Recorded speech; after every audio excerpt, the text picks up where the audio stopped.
Hello, welcome to Green and Tidy Live with me, Rachel Papworth, the online professional organiser, liberating you from the shackles of clutter and chaos for peace of mind and productivity, because when your home works, your life works. Last week, I asked you to make suggestions for places and types of things where you could really do with systems that will stop clutter building up in the first place. So rather than being constantly having to kind of file and deal with clutter as it builds up, you are able to stop it even starting. And one of the things that several people asked me about was recipes. Yeah, I hear you. If you're like me, you've got many recipes that you've built up over the years, and maybe you've got lots cut out from magazines, cards that you've picked up in supermarkets, not to mention books, right? Beautiful picture books. So how to organise them all, one, so they're nice and neat and tidy, but more importantly, so that you can find the recipe you want when you want it, and not only like look for a specific recipe, but find a useful recipe at the time when you want that kind of recipe. In other words, how do you remember what's in all those different books and folders and scraps of paper that are lying all over the place? So yes, let's have a look at that. So the first question in thinking about recipes is, do you want to be on paper or digital? So obviously there's advantages and disadvantages to each. Paper is lovely to look at, it's tactile, and yeah, it's got lots of advantages. Whereas digital is fantastic for storage because it doesn't take up any space, and also because it's safe. You've got, it's backed up and you're never going to lose it. And of course also because it's ultra searchable, so you can search for, I don't know, butternut squash and find every recipe you've got with butternut squash in it. But if you're like me, the answer is probably both, because even though we're digital these days, we used to be paper, and so you've probably got, like I have, lots and lots of books left over from the olden days, and it's not worth the trouble to go through and digitize all of those. And anyway, personally, I actually prefer to work from a paper copy. When I'm cooking, I prefer a paper copy on a recipe stand than a device, because probably my hands are going to be wet and I'm splashing. I'm quite a messy cook, so the last thing I want is to try to operate my phone with tomato juice all over my hands, or whatever it is. Okay, so you need a kind of happy medium between the two, and I'm going to tell you how I manage it, so that I get the best of both worlds. Okay, so let's see. I'm making sure that I remember to tell you everything I was going to tell you. Yes, okay, so basically I have got 3 files on my computer. The first one is the most simple. It's called recipes. And when I see a recipe that I like in, say, a magazine or a newspaper, I look for it online. Usually I can find it online. It's usually there as well. Most paper copies are also online these days. So then I download it, copy it, picture and everything, and put it into that digital file. And then I print it off, and I put it into a folder.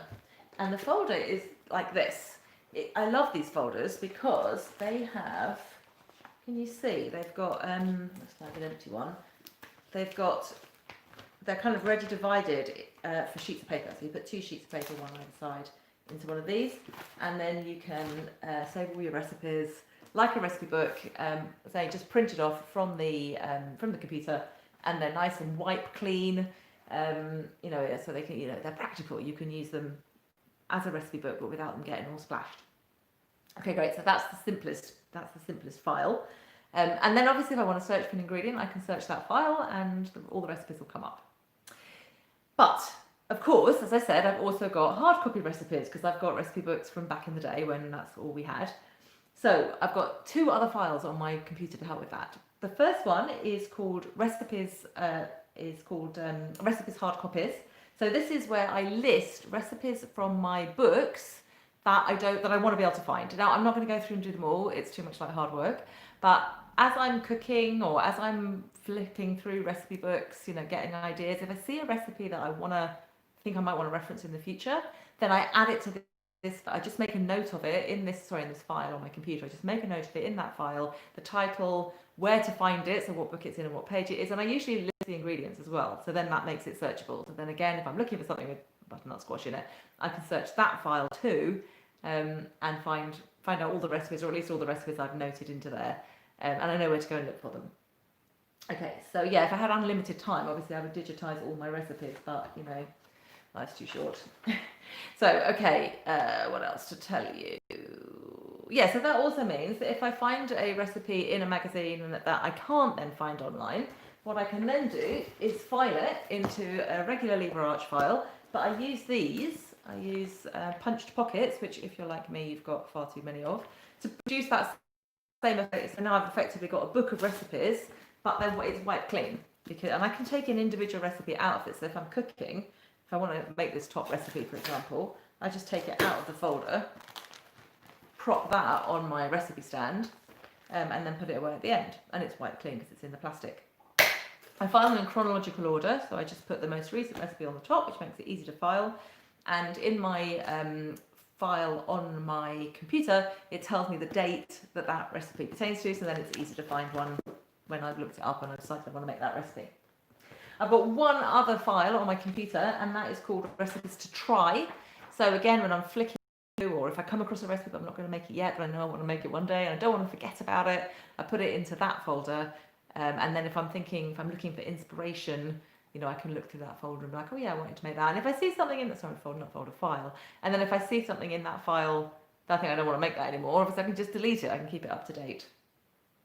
Okay, last thing to say is that it's my personal system for remembering recipes I've made and whether I liked them or not. So in my hard copy books, if I make a recipe, I tick it. If I thought it was really good, I give it a double tick. And if I didn't like it, I tick it and I put a cross through the tick, you know, like a tick and a cross through, to tell me not to bother making that recipe again.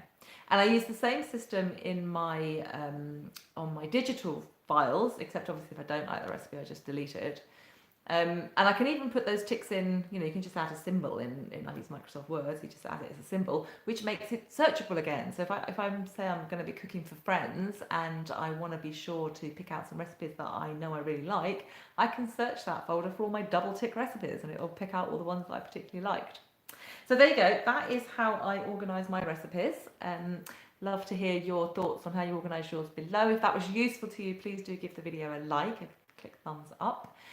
What else do you want a system for? Tell me anywhere that you particularly struggle. So it can be an area of your home or it can be a type of clutter, but somewhere, anywhere that you feel like if you just had a system, things wouldn't get so bad in the first place.